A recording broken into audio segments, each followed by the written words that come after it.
So I just wrote this article and I wanted to try and summarize it under 4 minutes. Okay, so what is exact diagonalization? It's a common numerical technique employed to simulate Hamiltonians. What does it mean to simulate Hamiltonians? Well, the overarching objective is to compute the unitary operator corresponding to the time evolution of a given state, which is by definition actually what you mean by simulating a time evolution, because the Schrodinger's equation tells us that the unitary operator is actually equal to that matrix exponential of negative I h hat t, with h hat being the Hamiltonian, of course. Okay, so now I want to jump to the summary. Um, yeah, so how can you summarize exact diagonalization? Number one, you diagonalize the Hamiltonian, and that means finding all of its eigenstates and eigenvalues. Then you construct the diagonal and unitary matrices housing these eigenvalues and eigenstates respectively.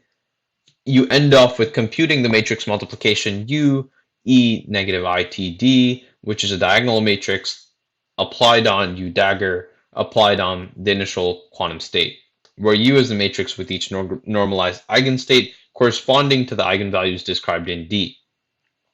Okay, so we have a bit more time, so I want to just give some intuition as to where that formula even came from. Okay, so we know that the power series, the exponential of matrix is actually the power series of that matrix. And because a Hermitian matrix is normal, it inherits the property of diagonalizability by the spectral theorem. And further, because it's self-adjoint, it's actually unitarily diagonalizable, meaning that A can be decomposed as U d U dagger. What this implies is that the power series of U d U dagger, you can factor out U and U dagger on both sides, and you arrive at the exponential of matrix A is actually equal to U, the unitary operator, multiplied by the matrix exponential of the diagonal matrix, multiplied by the unitary operator, taking the conjugate transpose of. This generalizes very trivially to e to the negative I h hat t.